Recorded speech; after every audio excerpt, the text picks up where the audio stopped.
हर एक व्यक्ति का जीवन दुख, परेशानी और संघर्ष से घिरा हुआ है। क्या इसका समाधान है? हर एक व्यक्ति के जीवन में ऐसा क्यों है? ऐसा इसलिए है क्योंकि हम कहीं न कहीं अपने मन के मैल को, मन के कीचड़ को साफ नहीं रख पाते हैं। यूँ कहें तो उसका सही समाधान नहीं निकाल पाते हैं।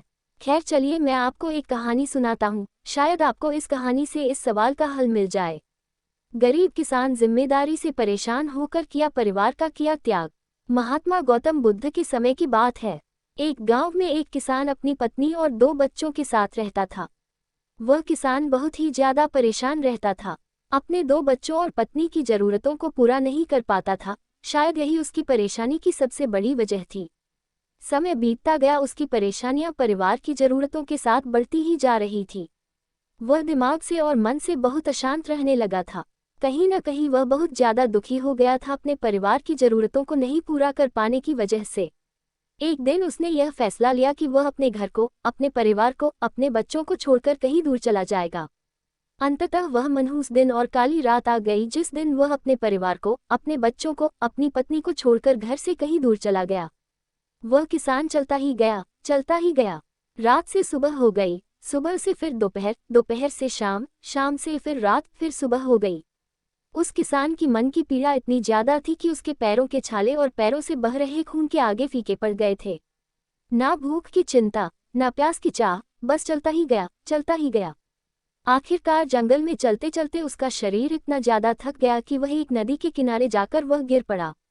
कुछ घंटों बाद उस किसान को होश आया। वह बेचारा इतना ज्यादा प्यासा था कि तुरंत वह नदी के पास गया। जैसे ही वह पानी पीने के लिए हाथ पानी में डाला, उसे सामने नदी के उस पार कुछ लोगों का झुंड दिखाई दिया। उसने ध्यान से देखा तो उसे एक वृक्ष के नीचे महात्मा गौतम बुद्ध बैठे हुए नजर आए। वह तुरंत दौड़ के उनके पास गया और उनके पैर पर गिरकर बोला कि हे महात्मा, हे भगवान गौतम बुद्ध, मुझे अपनी शरण में ले लीजिए, मुझे अपना शिष्य बना लीजिए। महात्मा गौतम बुद्ध की शरण में आया हुआ कोई भी व्यक्ति खाली हाथ वापस नहीं जाता। ये किसान तो केवल उनका शिष्य बनना चाहता था। महात्मा गौतम बुद्ध जी ने उसकी मनोदशा को देखते हुए उसे अपना शिष्य बना लिए। महात्मा गौतम बुद्ध और उनके शिष्य वहां पर केवल विश्राम कर रहे थे। उनका विश्राम भी पूरा हो चुका था। वह किसान भी अब महात्मा गौतम बुद्ध जी का शिष्य बन चुका था। अब समय हो चला था आगे की यात्रा को पूरा करने की। गौतम बुद्ध और उनके शिष्य आगे बढ़ते चले गए। कुछ दूर निकल जाने के बाद गौतम बुद्ध जी को बहुत जोर की प्यास लगी। उन्होंने अपने इस नए शिष्य अर्थात किसान से बोला कि प्रिय शिष्य, जाओ, पास में एक सरोवर है, वहां से मेरे लिए पानी लेकर आओ। किसान बोला, जो आज्ञा भगवान। किसान सरोवर की तरफ चल दिया।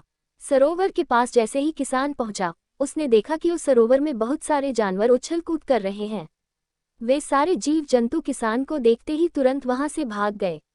किसान बहुत ही खुश हुआ और उस सरोवर की तरफ चल दिया पानी लेने के लिए। परंतु जैसे ही किसान सरोवर के पानी की तरफ हाथ बढ़ाया, उसने देखा कि पानी बहुत ही ज्यादा गंदा था। किसान निराश होकर वापस गौतम बुद्ध जी के पास आ गया। गौतम बुद्ध जी ने उससे पूछा, पानी कहाँ है?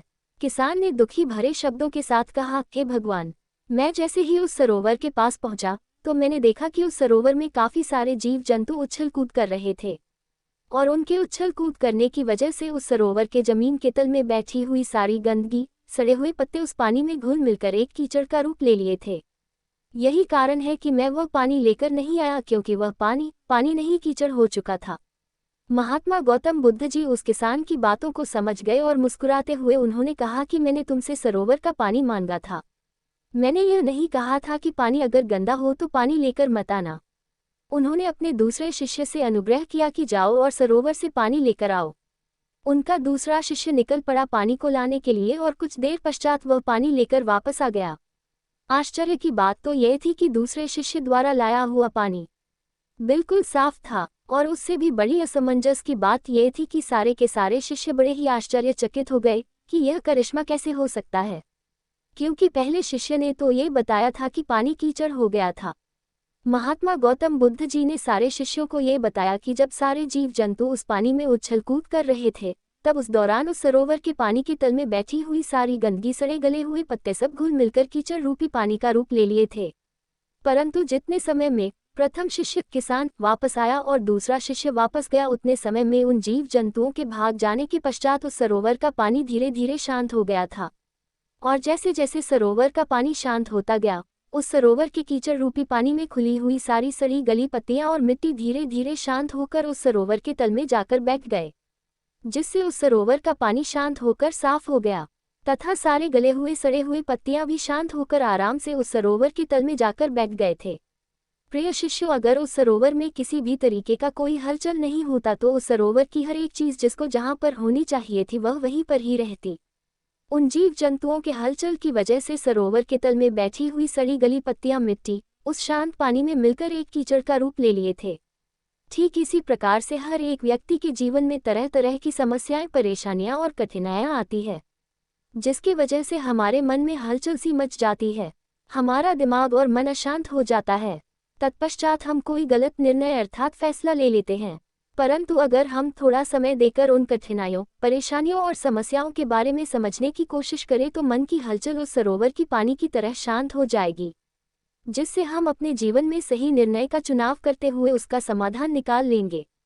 किसान को महात्मा गौतम बुद्ध जी की सारी बातें बिल्कुल साफ साफ समझ में आ गई।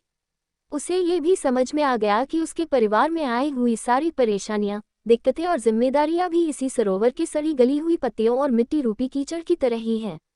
बस जरूरत है थोड़ा समय निकालकर मन को शांत करते हुए उन परेशानियों, दिक्कतों के बारे में समझने और उसका समाधान निकालने की।